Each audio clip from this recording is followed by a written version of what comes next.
Hi, Sammi. I would really love to welcome you. This is Sammi Ballance, and Sammi is a Facebook friend of mine who I met at forest school with our children many years ago. And so one of her recent posts came up on my timeline. The algorithms, the Facebook algorithms, have been dropping clues to me. And Sammi was very much one of the clues that has been dropped to me, as she posted a live video about her work with the wolves and a man called Sean, who runs the Wolf and Dog Centre down in Cornwall. And so I asked Sammi if she would be happy to talk to me about that, because I really wanted to know more about what you do with the wolves and what kind of work you do down in Cornwall. And so, yeah, here's an introduction to you. And I would really, really love to hear how you got involved in working with the wolves and with Sean as well down at the Wolf Centre. No problem. Thank you for that. So I've been interested in animals all my life, and I've always loved dogs. I've always had dogs. So my first introduction into wolves was I went to learn about dog training, so learn dog behavior. And it didn't matter where I learned all of the stuff. It just wouldn't fit. I'd be doing training with dogs, and it never worked. So until I saw Sean on TV, and I watched how he interacted with his wolves, and I then went and did spent some time with my dogs, and my dogs reacted exactly the same as the wolves, and I was kind of taken aback. So I was like, I've got to go down there, and I've got to go spend some time with Sean. And so Sean and Kim, as his wife, live down south, so Liskeard way, so down in Cornwall. And they basically run dog training, dog behavior courses. So that was where 10 years ago I was right, okay, I'll go down there, I'll spend a few days down there, learn what I have to learn, and then I can bring that knowledge up, and then I can, apply that to all my dog training that I do up here in Yorkshire. The more I got into the wolf wisdom, the more I realized I didn't know. So I was right, okay, this is going to take a little bit more than just a 5-day course. And it took me 5 years to learn all of the information that the wolves had to offer, that Sean and Kim taught me, for me to become a wolf centre instructor. So that's basically where I can, take all of the information that they have, and I can teach that to others. I can help people with their dog behaviors, because the dogs are so similar to wolves. But what the Wolf Centre has learned over the years is how similar the wolf pack family structure is, so similar to ours as humans. And we're just spending more and more time learning from the wolves. So the past 4 or 5 years now, I've spent more time learning about the human side of us and what the wolves are actually teaching us. So yeah. Wow, that's fascinating. Cool. How you came into it really through the dogs and the dog training. Yes. Can you just expand a little bit about what might be the similarities between dogs and wolves and the differences? Because I'm quite curious. I have a dog and I'm trying to train him. He's quite strong-willed.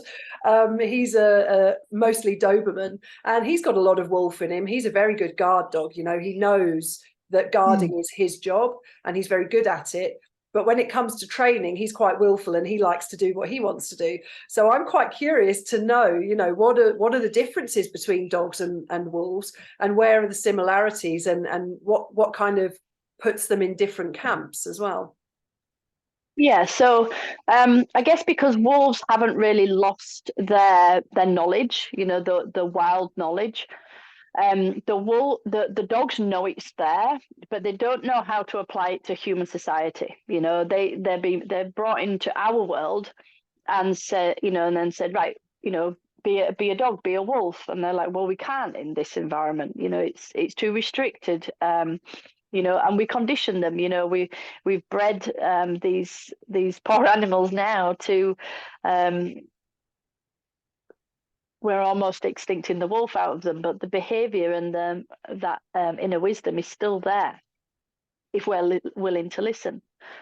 we don't listen. We want to control them. You know, half of the problem that we have is we don't know why we got the wolf or the dog in the first place. So when we say I want a dog, that's one of the first questions is why did you get a dog?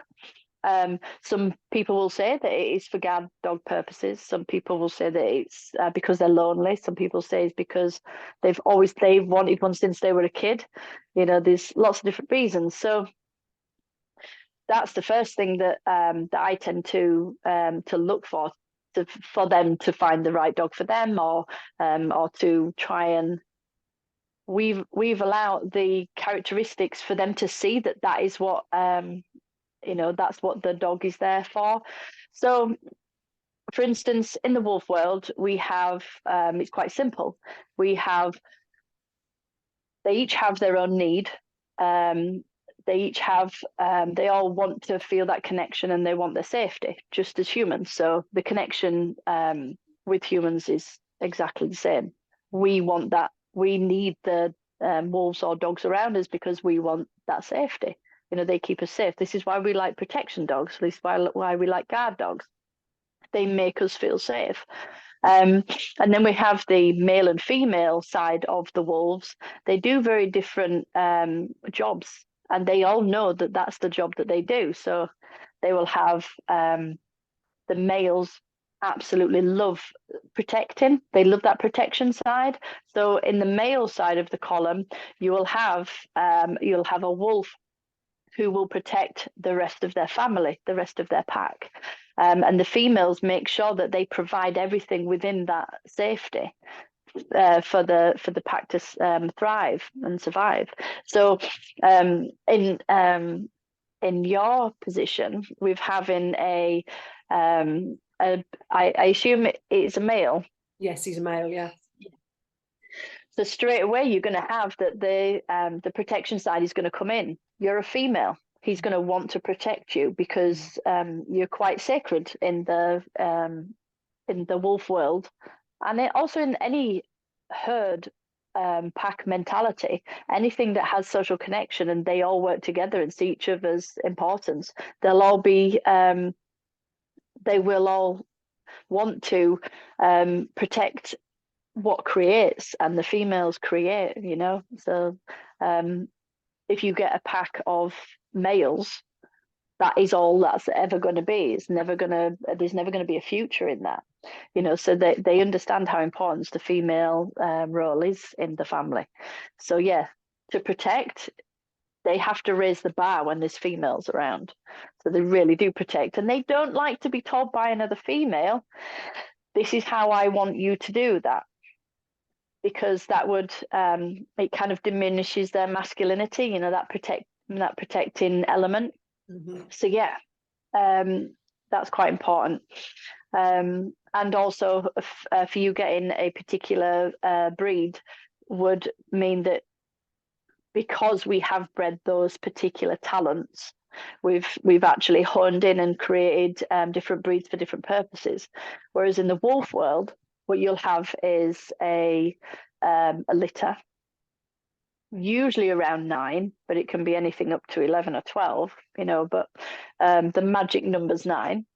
And let's say what Sean found. So Sean spent a lot of time with wolves on the reserve in North America with the Nez Perce tribe. They taught him a lot about the wolves. They were on their reservation. They would protect and do a lot of what's the word? You know, helping save all the different species. So they were looking a lot to save the salmon. And you know, if you brought back the wolves to this area, the salmon would come back because this would happen. The beavers, and you know, they all work in their own little ecosystem. And they were really, you know, really good at that. So Sean then found himself in a position where he had to go and help a pack of wolves that were going to be hunted down and culled, and the government were going to allow it. The indigenous tribe actually said that there's absolutely no way that those wolves should be culled because they have the old ways knowledge. So they're from like They probably migrated from North Canada. Okay. So it was really important to save these wolves. So as he put everything he could into going into the wild, going into North America forest where these wolves were, it took them months and months, for him to track them down, and he realized he was being tracked the whole time. And all this time, this wolf was tracking him. He was basically seeking him out and seeking why does he want to be around us? After a few tests, I mean, he's written a book, but the story is incredible how the wolves learned to trust him, and they brought him into his pack, almost like the Mowgli of, but more of the bigger version. So he spent 2.5 years on his own without any human interaction, living with this wild wolf family. And within that time, he was taught so much by the wolves. But what he found is every time there was a litter, he found that each pup had its own individual characteristic from a very early age. I mean, we're saying before they even really open their eyes, for like 5 weeks old, you can see that the characters are all different. And it makes sense. What he realized, well, obviously all these characters, they create a team. And that's exactly what they need. They need this team to survive. So, like you said about your the character of your pet dog is one of a protector. Mm-hmm. And there's lots of different social characters. We say social characters because they can be themselves on their own, like a lone wolf. You can just do as you please. You can protect yourself, you can feed yourself, make decisions for yourself, you can do everything yourself. But when you're in the team, you have to love the rest of the team, respect the rest of the team, trust the rest of the team. And that does become a family. The bond is, has to be strong. And this is what the wolves teach us daily down at the Wolf Centre. Yeah. That's all fascinating, really interesting. To learn really about those roles, both in terms of the male and female roles, but then also the other roles that the individual wolves play within the pack. Would you like to speak further to that and tell us what those roles are? I'm quite interested to know, what are the job titles of each of these roles? What do they do, and why are they important for the healthy functioning of the pack? Because I think, what you're doing in terms of relating that to the human world is helping humans understand what their role might be and how that can help us as well in terms of our understanding of our pack relations. Yeah, so this is what we do down at the Wolf Centre when we have the courses and the weekends, where we allow people to look closer. So we describe the social characters. There's a few that come up a lot, and then there's a few that tend to be more taught. So in the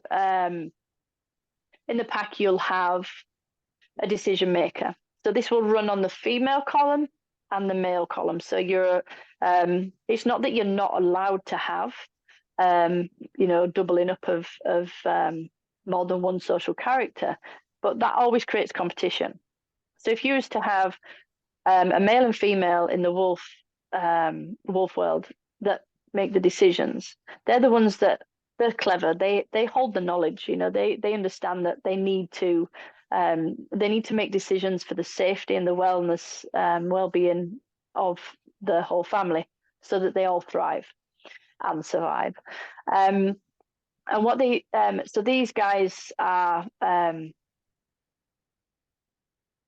would like to say, very self-preserving. So they know how to delegate work. Yeah. So they're very calm, very collective, but they can be shy and quite timid, but more in a self-preserving kind of way. They know what they need, and they make very good decisions. We then have the ones that would protect the decision makers and the rest of the family, which would be what you would class as the protectors.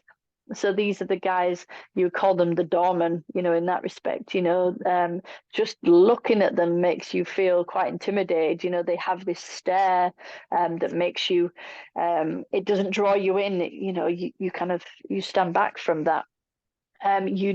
But you want them around you, you know, you feel safe in their presence.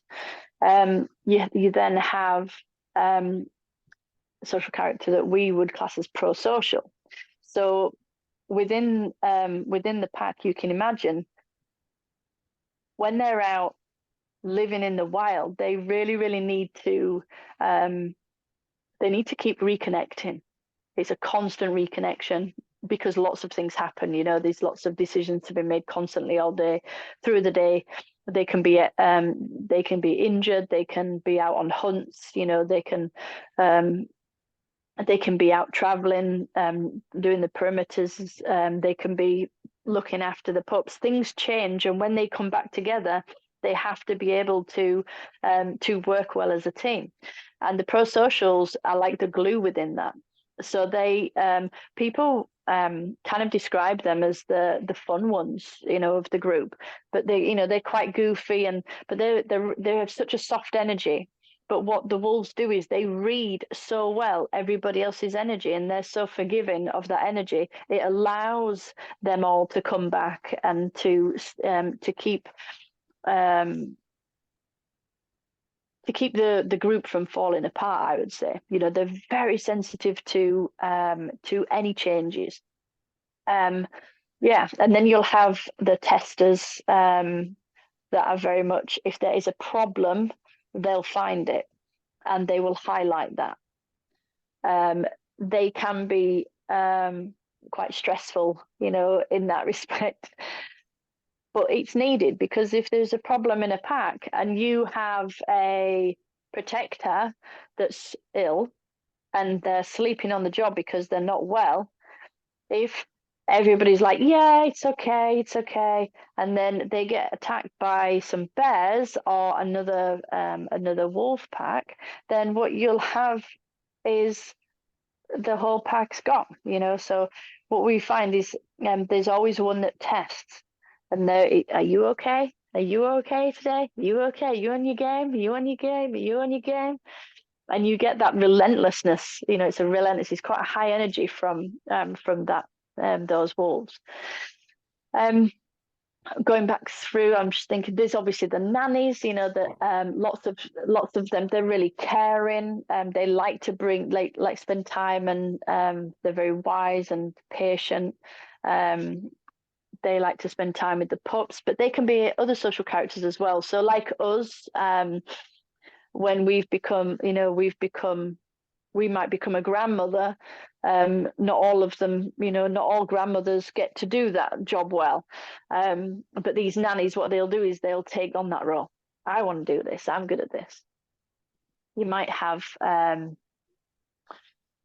there is the diffusers. So obviously when you have a tester, they can create tension to be able to fix something, but you also have the diffuser on the other side of the scale. Long gone are the old ways of the alpha, beta, omega. You know, everybody used to believe that the alpha was the big strong one that came forth first and made all the decisions for the rest of the pack. The beta was the one stood back, ready to back up anything that happened to the alpha, and the diffuser was the one that was, you know, beaten up and, you know, used as some kind of buffer chopper, you know, for any kind of energy that needed dispersing. Wolves are not like that. We try not even to use the word pack, because they're a family. They're a family, and as humans would like to believe that their families are all based around love. They're all based around trust. And if you don't have that first, even in a wolf pack, then there's no family. Everybody's going to be out for themselves. So they have to create that. They have to create a family, not a pack. So we kind of take away the pack mentality and we call them family. So the wolf will see themselves as a family. The decision maker is not the alpha. that goes forward first. You know, if you used to think about a wolf pack, you see the first one comes towards you, that's the protector. That's the one saying, I'll deal with this, I'll check this out. Because they feel strong and confident enough to be calm enough to have that presence alone, but not actually need to do anything about it. Yeah, I can imagine as your dog walks towards you, you're like, yeah, fella, come on. And he can just walk towards you and you'll feel that that strength from him. You know, it's an energy. They don't need to be, you know, this high energy. And then once they check out the situation, they'll report back to the decision maker that then might come to check too and say, right, okay, this is what we're going to do. And they will make certain movements, behaviors that allow the protector to understand the situation. And then you'll get the pro-socials that might back that up. And then the other wolves behind might back them up. So then they'll come all together as a family and use their strengths to help keep the family safe. Yeah. Wow, that's super interesting, and I can see through your descriptions, by looking at social circles that I'm in or that I have been part of, you know, I can see where certain people play those roles. Definitely, it's oh yeah, really interesting. Then you get the situation where people will take on a role that they've been pushed to do. Okay. And wolves and dogs, where sometimes the role is needed. There's nowhere that, you know, it's vacant. So, you know, they come in, take that role. Wolves tend to do it well because they know themselves so well. Dogs and people tend to not take that on board very well. So what you find is we associate a certain role. So you might find that you have certain people around you that might be, like you said, you know, have that strong presence or they're very clever, they're very, you know, they're very quick, or they're very shy, you know, whatever their situations are. But depending on what they've been through in life, depends on whether they've had to take on these roles. And sometimes the roles can be so stressful and so much that they kind of lose themselves. They lose who they were because they have to do this, and this role is too much. I know when I went through a loss like 15 years ago, I had to take on everybody else's roles that, you know, was there for me to feel safe.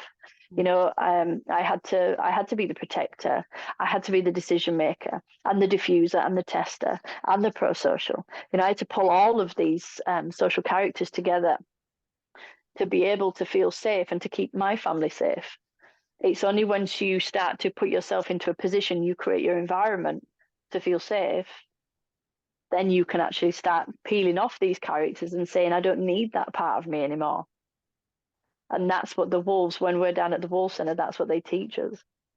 And within a wolf family, if there are wolves who fill the gap because there's a social character space where there isn't somebody currently taking it on, would they then step out of that role if a more suitable wolf then came along? You know, are they, I guess the question I'm trying to ask is, are they required or duty bound to fill that role, or is it more a case of whoever is the most skilled or gifted in that role will naturally take the place? Can they step back from it? Yeah. So if you were to take a decision maker, if you had a family, a wolf family, and the decision maker had a pro-social and a protector, and he lost his protector, so all of a sudden he only had a pro-social member and he was a decision member, and then maybe he had some females, using, you know, in the female column it's different to the male column. So in the male column he's thinking, I'm missing my male protector. What he will look for is to push the energy and the strength in the pro-social for him, so for the male pro-social to fill that gap. Now, because it's quite a stressful situation, if it was too stressful for the wolf, when another male came along, they might say, right, okay, fine, I can step back. I can now go back to my my fun-loving energy, you know, But sometimes, you don't see it in the wolf world, but you see it a lot in the dog world, where people or other dogs in a little tiny family of themselves, so if they've got multiple dogs in a family home, you'll find that the dogs push this maybe a pro-social into that protector. You need to protect me because I'm the decision maker, and so they'll have that protection. They'll feel so stressed out about it that they're running on adrenaline the whole time. It's very difficult for them to actually they feel unsafe themselves. So when you then say you don't need to be that anymore, they get confused because I can imagine only they would feel like, yeah, but you need to protect me and make me feel safe for me to step back. How do I step back from that? Is that protector that you've brought in, is that actually a safe option? Because then we've got to build bonds and trust. And that's very difficult when you've got the social characters, aligning and clashing almost. So that's really difficult, because what you have to do is create the environment first for them to feel safe within. And this is what we see with people as well. There's probably not a person on the earth that's not had some situation in their life where they felt unsafe. And it's depending on how long that they've been in, they've had to be their own protector, or they've not done it well, especially if these situations happened as a child. Yeah. So I'm fascinated by these social dynamics. It's interesting, but also bringing up lots more questions for me. One of the things that we are working on in our membership is looking at the different archetypal roles within wolf packs, wolf families, and also within human culture as well, in terms of how wolves have been represented within culture, for us to try and understand what the wolf is trying to teach us. And so I didn't pick wolf for this journey. Wolf picked us.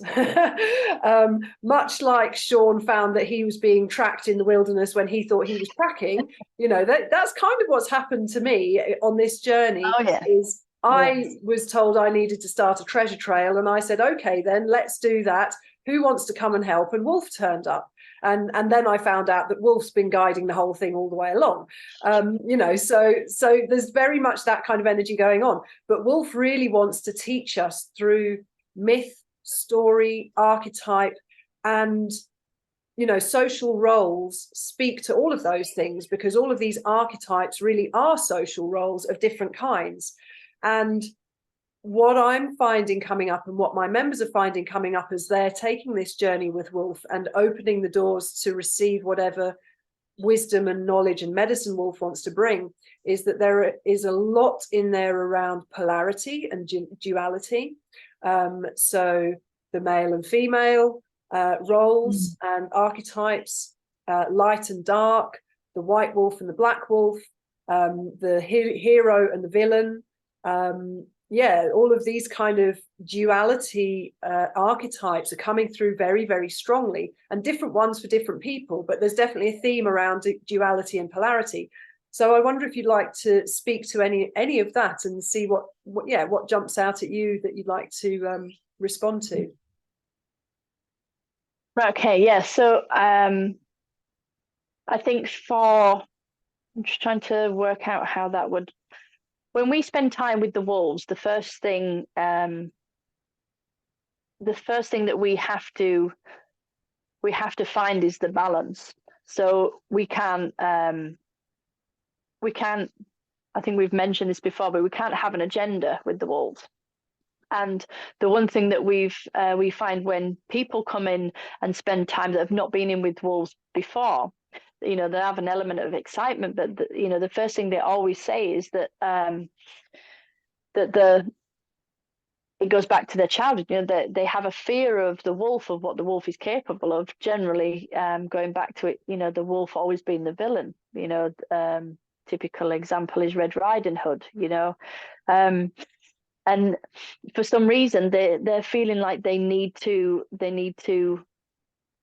visit that fear. And it's, for us, we say it's almost like a healing of that that child perspective, to see that in polarity you are both. You know, you're never just one thing or the other. They have to work in tandem, whether it's yin yang, black, white. You can't have one without the other, so you have to be both. And the wolves teach us this within balance, that if you don't find your balance, you're never gonna thrive. You know, you can only survive, and that's not living. That's not why we're here. You know, to be alive is not to surviving isn't being alive. You know, the people say, you know, people animals in the wild are surviving. They're not. They're thriving in their way. You know, they're the ones with all the knowledge. You know, that for me, that interests me so much, is all the folklore of how far these indigenous kind of stories go back. But there's not, in the Native American Indian stories of their folklore, never has there been a villain in the wolf. The wolf has always been, I'm a bringer of knowledge to you. They're never the good, you know, they're never the bad. They're always, I bring to you who you are. Now go be it. I'm trying to show you who you are. There's been lots of instances for me personally in when we've visited, we've gone in with the families, the wolf families, and different ones, because of their different social character, they will bring to you different messages. And each time we go in, we learn a little bit more about ourselves. And some of the time, I mean, I've been going there for 10 years, so some of the time I've been not liking myself, would be a good description. You know, I don't feel like I'm who I want to be right now. You know, we might have all been through that at some point. And when I've been in that frame of mind, the wolf has always said, snap out of it. You know, and by doing so would be quite strong. So the protector came at me with and just basically barged me just with his body. He had to snap me out of it. And if it hadn't been for Sean to be able to be there and interpret, you know, what was going on within me, because sometimes that's really hard to actually grasp. And then for him, you know, the knowledge he has with the wolves and their behavior and understanding what that connection is. And as much as he's a very scientific, biological kind of, you know, trying to find the better word, because he's always been deemed the wolf man. He's so connected to the wolf. He's so connected, and he still amazes us today with all the knowledge that he has and how he can pick up with the knowledge of the wolf. But yeah, the amount of times I've gone in and I've realized that I've been on one side of the scale or the other. I've never actually been, you know, in balance in the now. So yeah, like you said, the polarity with everything that you see with the wolves is that they're trying to bring you back into balance. They're trying to get you, right, okay, you visited this side, you visited that side. Are either right? You know, are they, is that where you should be? Is that where you should be? No, you have to bring them both together. And it's when you integrate both sides of you, that's when you actually then find your path. And that's how the Native Americans actually believed, you know, that that was the way of the wolf. That's such a beautiful insight, Sammi, and I absolutely agree with what you're bringing there, that actually the polarity is about finding balance. And that's actually the theme of our first month on the membership, is balance. And your last name is Ballance, isn't it? So, you know, all of these again, it's like clues dropping and synchronicities, a lot of synchronicities kind of leading us in the right direction to bring forward that knowledge and wisdom. And that's also another theme that's coming up really strongly within this journey, is wisdom and knowledge, that the wolves are coming to bring us wisdom and knowledge.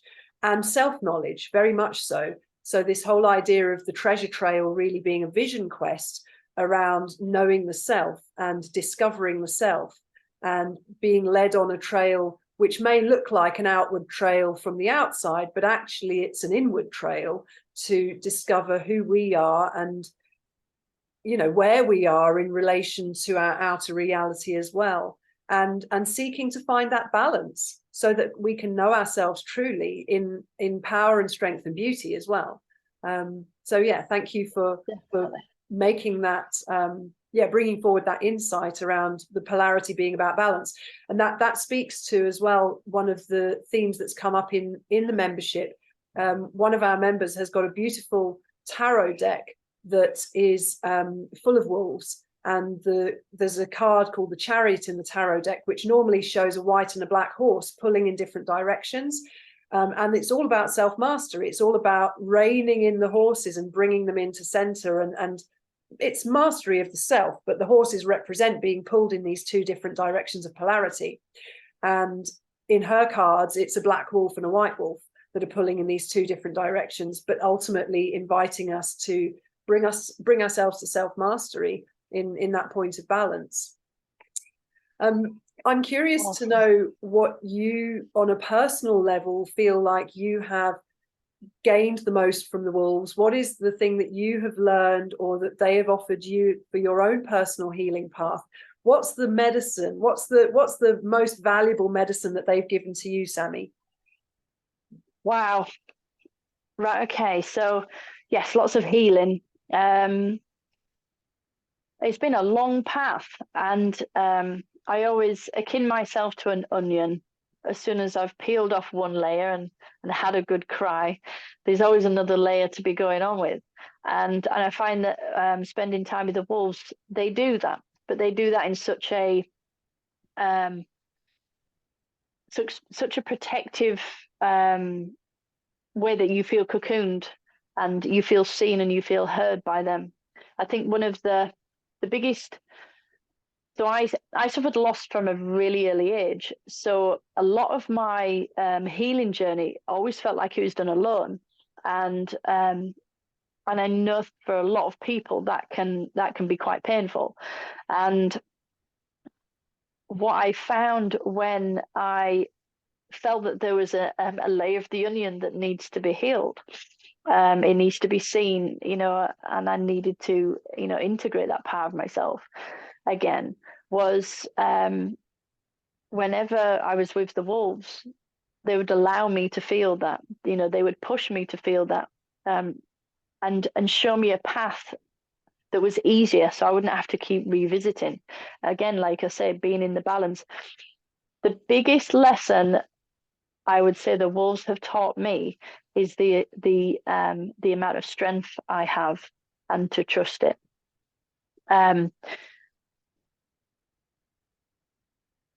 My social character would lend probably more to be quite people pleasing, so I'm very aware. I'm very in touch with everybody's energies. Yeah, I can walk into a room and you'd put me on an empath kind of level.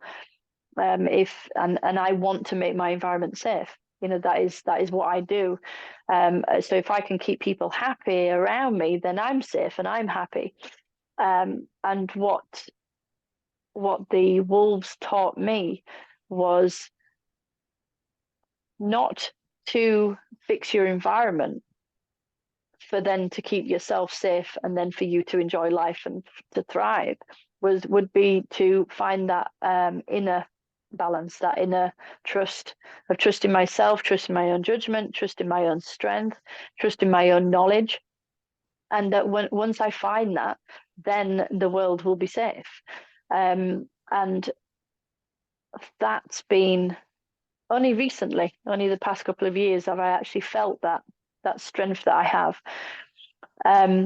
From that strength, from that knowing myself, I've been able to really teach people how to really connect with each other, because I think that's the scariest part. I could say to you, you know, it's been lovely having a connection with you, you know, and people, you know, say, oh, it's been lovely to see you. And but the connection's not always real. It's not always genuine. It's not always authentic. You know, it takes a lot for you to open up and be vulnerable with people, and to really hold space for people. And that's what the wolves teach us daily. Every single time we go into their space, they hold space for us.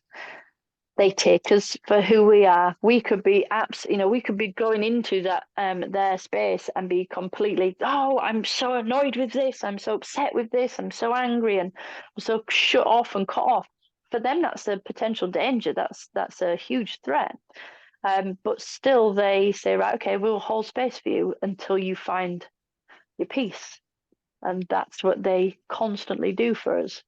And each time, like I say, the layer of the onion like peels off, and yeah, I would say that would be their biggest teachings, and a hell of a lot of healing. Yeah. Thank you so much for sharing that sort of personal experience of yours with them.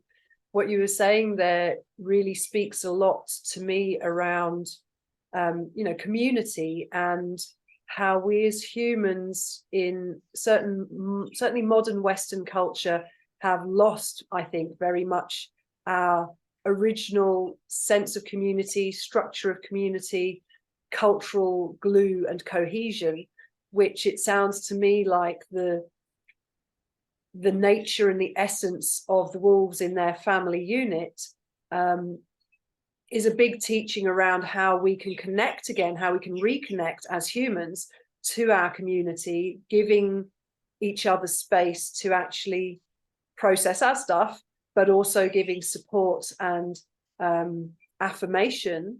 And I think one of the big things about coming back into community is very often people who have felt like lone wolves, and I definitely speak for myself in this, because I've very much felt like a lone wolf for my entire life. I don't have any brothers or sisters, so that on its own is, puts me into the department of lone wolf, simply because I don't have any siblings. But I've always wandered a very solitary path, and so this is another one of the themes that's coming up in our journey, is this difference around the archetypes of the lone wolf and the pack wolf, or the family wolf. And so hearing your descriptions around how they affirm one another, and how each member has a role, has a job, and is supported in that, is a really good template for how we can reconnect as community. And yeah, speaking from a very personal level, I have gone through experiences in my life where my trust has been broken by humanity many times. And so finding the trust to step back into community and trust again is a big part of the challenge, actually. And so, what you're talking about, the wolves and how they operate within that social structure, is a beacon of hope, I guess, really, around how we as humans can try to do that with one another. Because I believe that coming back into community is going to be a really essential part of our future journey as humans in the coming times. So yeah, if you'd like to speak to these archetypes of lone wolf and family wolf or pack wolf, I'd really love to hear what you've got to say about that. I think you pretty much hit the nail on the head with like you said, you were an only child, so you would have had to have played all of the family members' characters that you needed to keep yourself safe as a child growing up. You would have created all them for yourself. So very easily you can step into that lone wolf character and do it very well, and then go through life and being hit with these situations where how can you trust the world? And it's just it's integrated into you, it's conditioned into you to say, yeah, don't trust the world, keep doing what you're doing, because what you're doing is keeping you safe. And this is where we're at. This is what everybody's thinking, is that if they just do everything themselves, just be that lone wolf, then don't worry, because you will survive. You'll get through this. You can do your own job. Now, there's a huge difference between taking on all of this pressure and doing it well, and taking on all this pressure and actually saying, I can't do it anymore, now I'm falling apart. There's got to be an element where we can say, we can do this, but do we need to? What are we here for? Are we not here to remember who we are? Are we not here to remember this connection? To remember is to bring everybody back into connection. We are all one. We are all connected to each other. So to isolate ourselves through pain, and through not being able to trust situations is so paramount. It's tantamount in the world today, and this is what I keep saying. With if the wolves in the wild, if they don't get connection, then if they don't have that ability that they had from, like in your situation, being a lone wolf, they will die. They will just die from depression. And it's the hardest part about nature, but the social structures is there for a reason. It's not just, oh well, I'll be in a big herd so that I can be picked. At least we don't have. We're not going to be picked off anytime soon because there's 100 more, to be chosen. It's the genuine energy that that's reciprocated between each other is so important for survival and to thrive. That's where we need to be. It's where we need to be. The lone wolf is good to know yourself. It's good to say, right, okay, I can deal with this situation. I can deal with this situation. I can deal with what comes at me. But if there's somebody else there willing to connect and with that information, with that talent, with that job role, with that energy, and we don't allow that connection, then we're doing ourselves a disservice. And this is one of the biggest reasons we have so much disease, because people are in a dis-ease. They're not coming. They're not on the right path. Or as the Indians would say, they're not on the red road. They're not looking in the right direction. Yeah, I don't know if that answers your question, really. Yeah, it does. That one. But it's also brought up another question for me. Excuse me.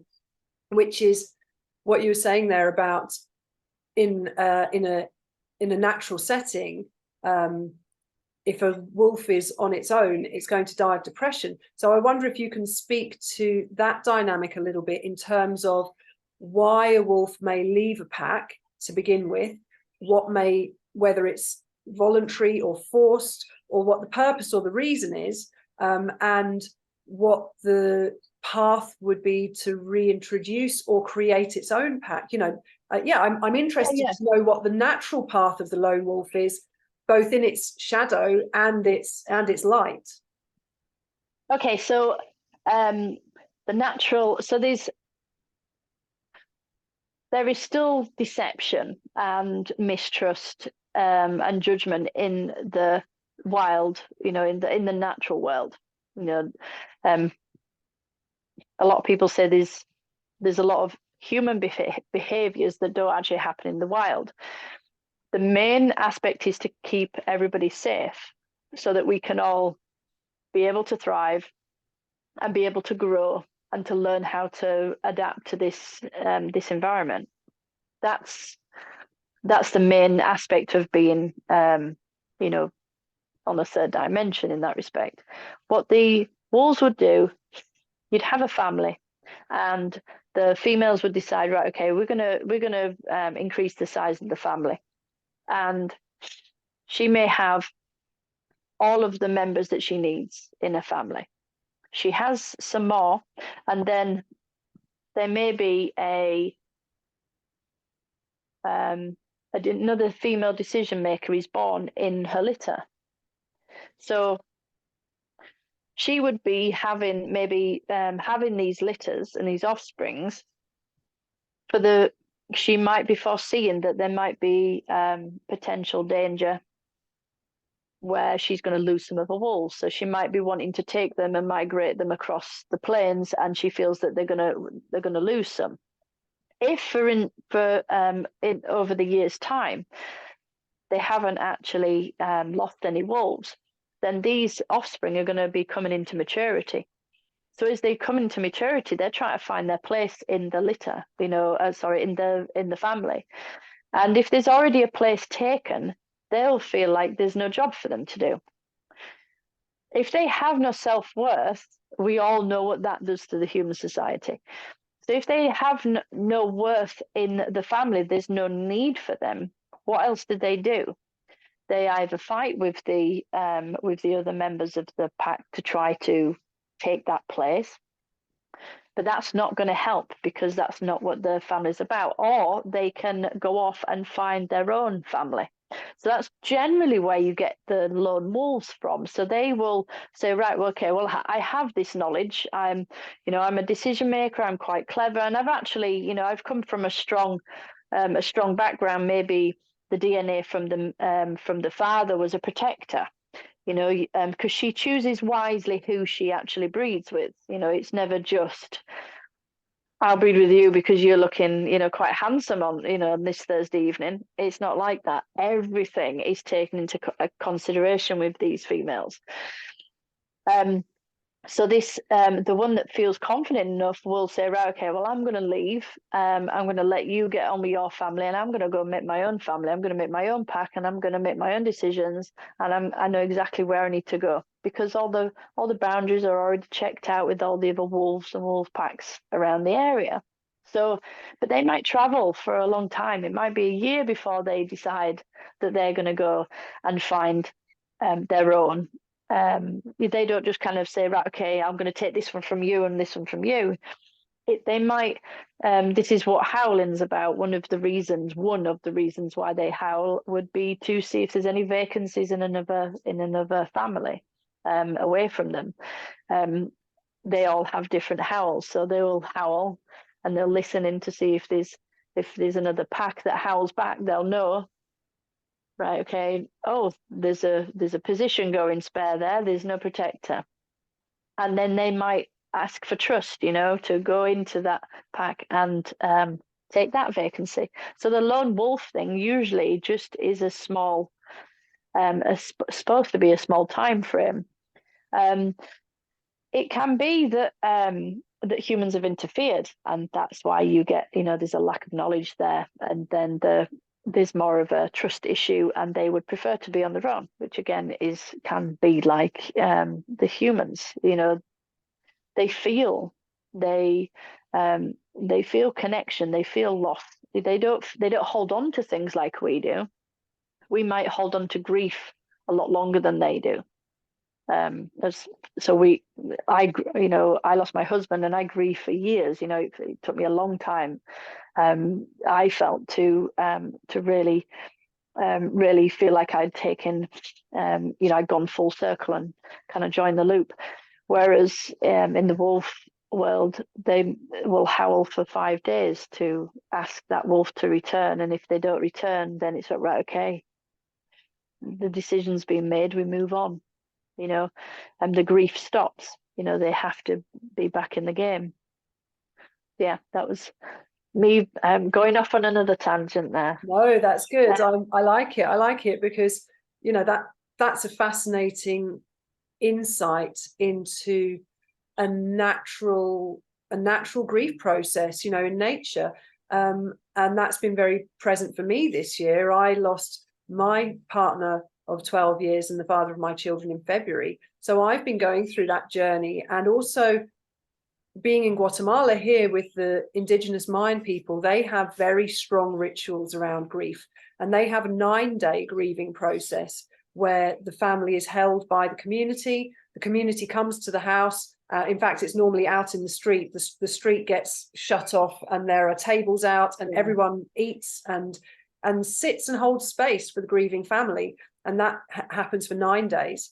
And so when we lost Dan, my community here rallied round, and they held us beautifully, and everybody brought us food every day for 2 weeks. Actually, we were very much held by both local people and the foreigners who are here, the expats, who kind of took on the Guatemalan culture of holding the grieving really strongly.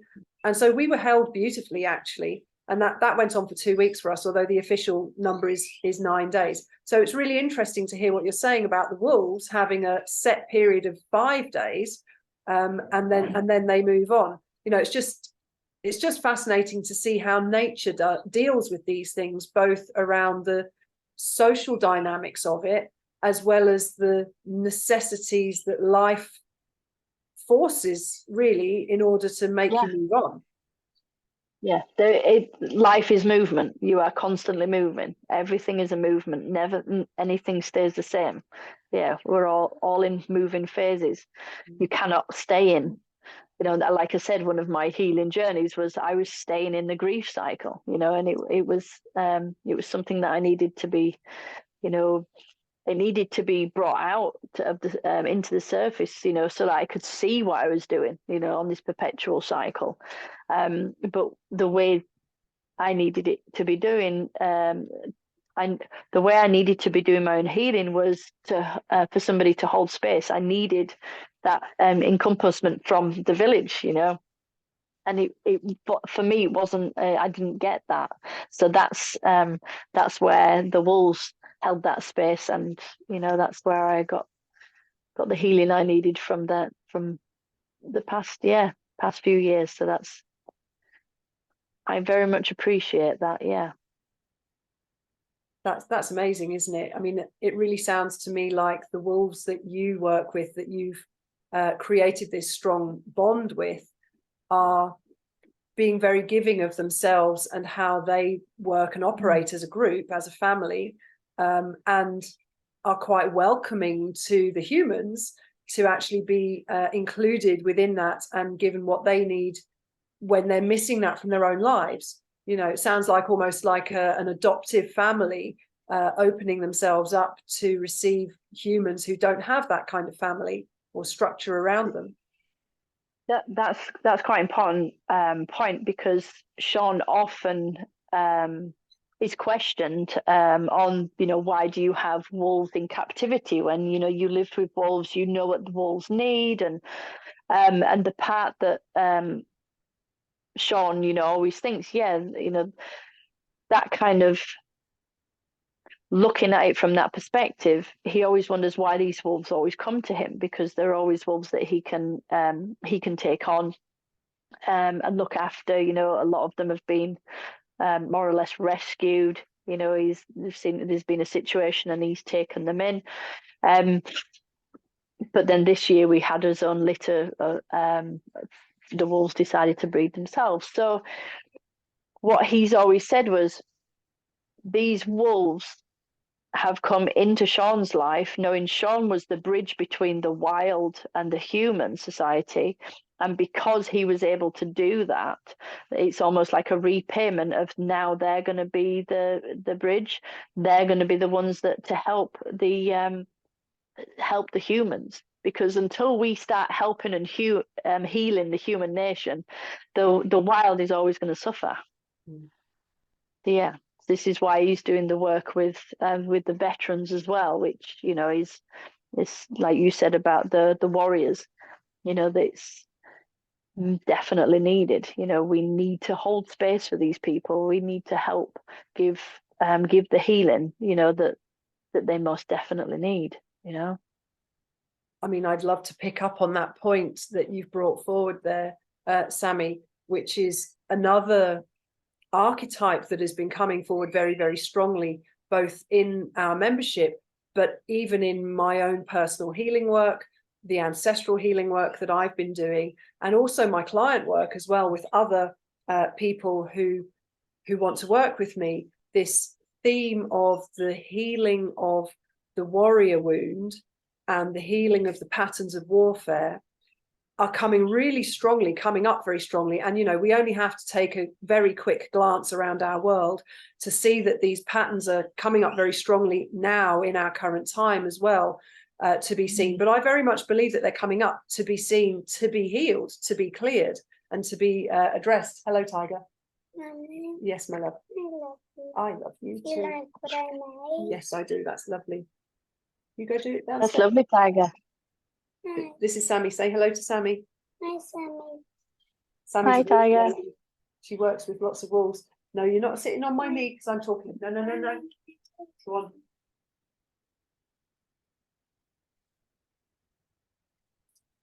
Yes, you can put it on the tree. Go make some more Christmas decorations. My kids are making Christmas decorations. So yeah, they're crafting downstairs. Yeah, to pick up on the theme of the warrior, this is a very strong theme that's coming up as well around the male archetypes and what Wolf is trying to bring forward around that in terms of, again, going back to the protector and the guardian energy and the masculine energy.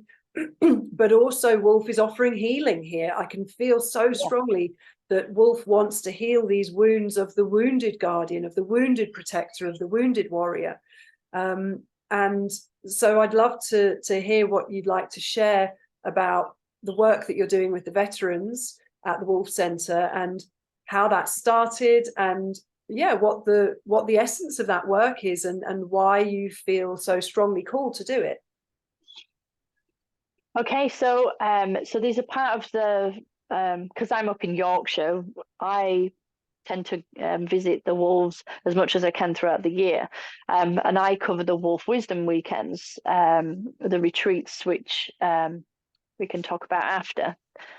So I don't get to spend much time with the veteran side of things, but what happens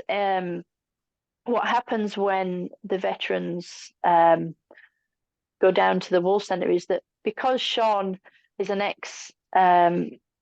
ex-military himself, and he's a veteran, he knows what they've been through. You know, he's walked their path. He has that familiarity, which is something that's really difficult to find.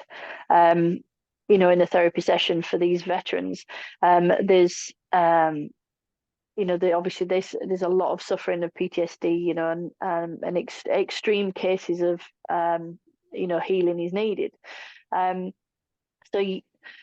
Sean has realized that whenever people go into the encounters, with these wolves, people can open up and relay and really feel like they can connect with themselves, and also that they can connect with the people around them while these wolves are around. There's like a strength that the wolves bring the veterans, and it takes them back to a little bit of who they were before. Before war got hold of them so much. Before the wounds, and the whole reason of why they were doing what they did. There's a pride there that's been beaten down, and Sean wants to help them find that again. And because Sean's been through what he's been through, he also has therapists on board that have been through what he's been through. They're ex-veterans as well. They created this charity, which is obviously massively needed, where the veterans can come and spend time. At the moment, they have them doing things because they don't want to just sit in a room and be stared at, with a notepad and pen. That's not the kind of therapy that anybody really needs, to be fair. So what they do is they come down to the Wolf Centre and they put back in. So a lot of the veterans have been building enclosures, they've been building beautiful places in the area to make it better for the people to come within the charity on the Wolfwise weekends, all that kind of thing. And so they feel like they're giving back. They're giving back to the wolf, they're giving back to the people, and they feel a sense of pride again. And then within that, then they can allow themselves to heal what it is that's that needs to be healed within them. And I think there was one particular person said that, so within that time, Sean has to create that safety, for them. And there was I think they were all sat around the fire one evening, and one of the soldiers decided, or the veterans decided to stay, and he actually fell asleep outside, around the fire. And he says it's the longest time he's ever been asleep. since being in service.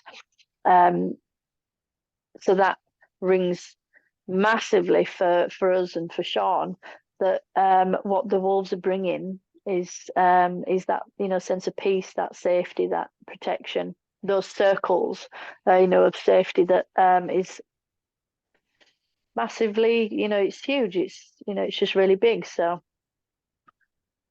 it definitely pulls at my heartstrings when I think about it, that's for sure. Yeah. So that's the Sean calls it the Hameen project, the Hameen charity, which is it's the connection of humans and wolves. Thank you so much for sharing that. And yeah, so interesting. Yes, Tiger, you can have a banana. Yeah, so interesting what you're saying about the vet who fell asleep for the longest time ever. I mean, that's all about feeling safe, isn't it? And brings us back to that, the duality or the polarity around wolf as protector, guardian, and wolf as villain. That whole representation / misrepresentation, and how the wolf can be perceived through myths as opposed to reality as well, which taps back into something that you were saying earlier on around wolf having the ability to show us our fear and maybe confront our fear as well. So there's this, what I'm hearing from you is there's an adaptability there from the wolves to bring us what we need to, in some instances, it might be to almost confront our fear or trigger it in some senses so that we can address it and deal with it and release it. And in other situations and circumstances, to bring in safety so that there can be peace and relaxation for people who've actually been in too much fear, but for too much of the time. I'm seeing those two things being offered. Definitely. Yeah, that is true. Yeah, I find that a lot of the instance of spending time with wolves triggers a fear, but because it's a fear that's held within safety, it's held within boundaries, within the center, they feel safe to be able to address the fear. And I think that's the most important thing. Is and they can also, especially with the veterans, the fear is it can be the fear of themselves, the fear of what can happen. And when they feel held by the wolves again come over with this, which has been perceived as the villain, the big bad wolf, the big scary animal. When they come across with that energy and they sit with you, it's that mirroring. They definitely like to mirror you. My energy is your energy is my energy. What are you going to do about it? Right, okay, you are going to accept this part of yourself. Are you going to integrate that part of yourself? Because you need that. That's the warrior in you. We're all good, and it's as quick as that, Yeah. Fascinating. Yeah, I mean, the mirroring is also part of the duality, isn't it? It's the reflecting of all sides of the light and the shadow, isn't it? So that we can see ourselves within that, and as you say, integrate it and make friends with it. I'd like to just pick up on another point that you touched on, but I'd be really it'd be really lovely to have a bit more information around, is the role of the female in the pack. You've touched on it a little bit, but I know the conversation that we had last week, you went into a lot more depth with that. And I think that would be really lovely to also bring the balance to the female side, for you to explain a little bit to us about the role of the females and in terms of their, within their pack, within their family structure. Yeah, so the female wolf is revered as being very sacred, because she's the one, she's the giver of life, and the males, this is why the males go into protective mode around the females, because they are so so sacred and needed. So the males do the protecting and the females do everything else. So within everything else would be the decision maker of the family would shell out all the different, you know, jobs for them. Like, you know, you've got the nannies that look after all of the pups and do all the training, but they're the ones that would find the food. So these are the ones that would they'd know their hunting grounds, they'd know what needs to be hunted. It could be something.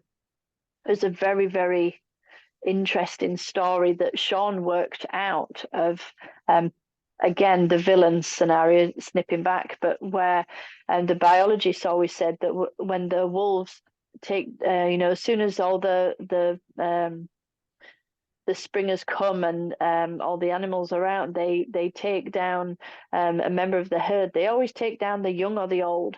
You know, they never take down the fittest. You know, but you know, it's cruel. They always take down the easiest ones. And Sean said that the females always pick specifically.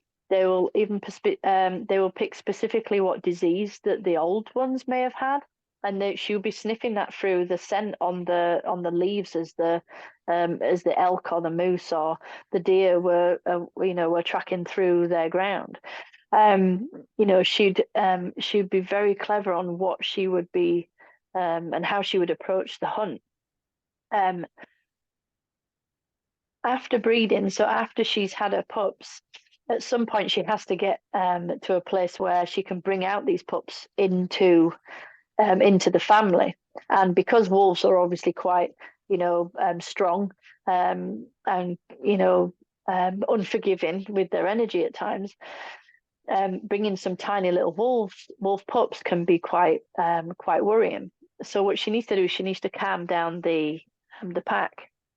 And the way that she did this, and Sean saw this multiple times, was she would actually she would insist that the pack would hunt down a young calf. She would wait until the young calf had fed, and then she would specifically get them to hunt it down. Then she got them to wait hours sometimes, and then when Sean got to the carcass, by the time he'd got to the carcass, she would only allow the certain wolves to take only the stomach contents. Now, the stomach contents in a calf is milk, not grass. So they would be lapping up the milk from the stomach, and then they would all go back to the den. And then Sean noticed that the connection with the females, it just calmed, everything calmed. Everybody went very dozy and very chilled. And then she would slowly, one by one, bring the pups out, knowing full well they were safer that way, because the whole ethos and the whole, you know, energy of the pack had gone calm in the den. Now, just that in itself, how incredibly potent that is for how you know, how the females work. You know, I could go on and on and on, but a lot of the things that they do is all based on seasons. You know, like she can bring the all of the other females into season, like we do with the moon cycles. She can bring them into season. She can cut a season short. She can stop a season. Yeah, it's incredible what they all do for each other, but they all still work together. You know, there's again, we've been as a female as the female sex, we've been taught to be bitchy and, you know, to not trust, you know, your fellow females, you know, because we know from of old that females, you know, had strength in numbers, and we used to meet up and have ceremonies and, you know, and appreciate each other, and all those old traditions were slowly you know, dispersed and hated upon. And we lost all, you know, a lot of that knowledge, whereas the wolves still have that. You know, she'll use all of the talent. She never says, I'm the decision maker, I make the best decisions, so I'm the cleverest and you can all be minions around me. She appreciates each one for their talent, their social character, as well as, you know, their femininity. So yeah, they're incredibly strong. Yeah, more their strength, I would say. What was it Sean would say? If I was menstruating, I'd have more power over training my dog than when I wasn't menstruating. Wow, that's interesting, isn't it? Okay. Yeah. So again, that Yeah. connection into the seasons and the cycles and the moon cycles. And oh, my dog's barking. Sammi, I'm aware that I don't want to go over time with you. I think that you mentioned that you might have another appointment at some point soon. Yes. So yeah, you let me know how much time you have, and I could carry on asking questions for a long time. Obviously, I want to be respectful of your time and your commitments. I also want to give you the opportunity to tell us about the courses that are running at the Wolfwise Centre, and yeah, share what you guys have got coming up in case any of our members would like to come and participate and see what you are up to and receive the amazingness that it sounds like you're doing down there. I would be coming if I wasn't in Guatemala. Oh, thank you. So so the Wolf and Dog Development Centre is a centre based in Cornwall, where as well as teaching people about dog behaviour and wolf behaviour for them to, you know, maybe further their careers or, you know, go down whatever path they want to, finding out that knowledge. We also run it's almost seasonal. So we have a Wolf Wisdom Retreat. So we take 4 weekends throughout the year, and each one is depicted in each of the other season in each season. So what we try to bring to the retreat is we class them as the circles of development. So the through the circles of development.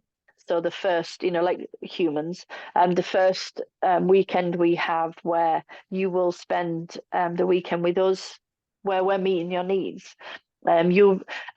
People come down and they camp, you know, on you know, at the centre, and every day we spend time with them, bringing them. It's all communal. It's all, you know, it's a lovely connection. We sit around the fire outside. There's a little bit that's quite under canopy. It's weathered to a degree, but we like to have that connection with the wild. You know, so that you're not disconnected from the wild. You're still there, and the wolves are obviously on site. You know, so you get to listen to them howl and in the middle of the night, and that's just never gets old. And we spend time going in with the wolves, and we analyze, or we allow you to have space, you know, to find out what that means for you. And generally, the first weekend is just an overwhelmed of, you know, like just wolf love, you know, what are these questions that that are popping up, you know, how much do I want to dig, you know, what do I want to learn about myself? We do have, there's a lot of, that members of staff that, we all have this lovely empathy and we like holding space for people. So yeah, so we go through these circles of development, and then the next time, people come down, we might go wild swimming. We might do things that push you out of your comfort zone, or we might go forest bathing, as well as spending time with the wolves. I know we're taking on now the courses that that other people have been on for this past year. We're pushing them now into next year, where it's more of an advanced level, where you then take away the comfort of the human needs, and you push more into spending more time as wolf. So I think the next retreat we're going to go down to is we're going to be sleeping with the wolves. So we'll be out in their enclosure with them, you know, and that is one incredible experience. You know, that's mind blowing. You know, I really do like those. It brings up all of that fear within that safety net that allows you to, you know, to really, really find yourself. It's like the vision quest thing that you were talking about, you know, that's very much big element of that in the retreats. So they're happening. I think the first one will be happening May in next year, so that people can book on. And then sometimes we do tasters as well that we try to fit in for people that are not sure about the doing, you know, can't commit to the whole year but would like to know more. Yeah. We also put breath work in there as well. So there's a lot of, like, sometimes people need it, there's a lot of holotropic breath work. So that's always really healing. So allows people to see things that they kind of like to suppress, you know, but they need to bring them out. So yeah, a lot of elements that get brought in, but it's all based around wolf and spending time with our 3 packs. Yeah, That's amazing. Thank you so much, Sammi, for telling us about that. you're welcome. Thank you for letting. Yeah, maybe you can give me the contact details or website details of the centre, and then people can come and check out the offerings that you have there if they want to. Definitely. Yeah, is there anything that you'd like to finish with before we wrap up this conversation? Anything that really wants to come out that you'd like to share?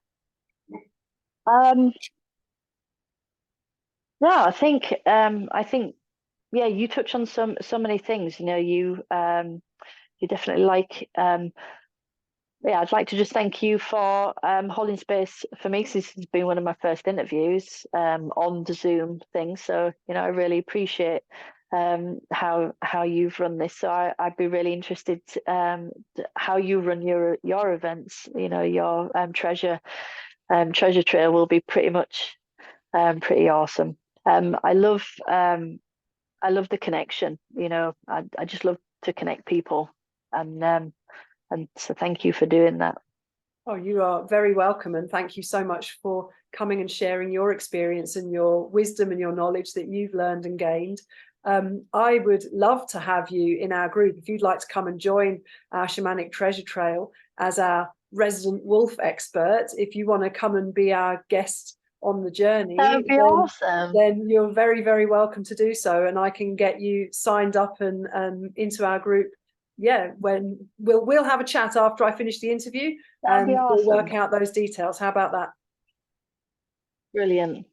Okay, that sounds cool. Well, I'm going to wrap up the interview, and then I'm going to press stop, and then you and I can have a little chat afterwards just to sort out the details. Okay, so just to say a massive, massive thank you, Sammi Ballance, for your time and your sharing of your wisdom and experiences. And yeah, we will be speaking to you again very soon, I think. Okay, thanks so much, Sammi. I'm going to press stop now.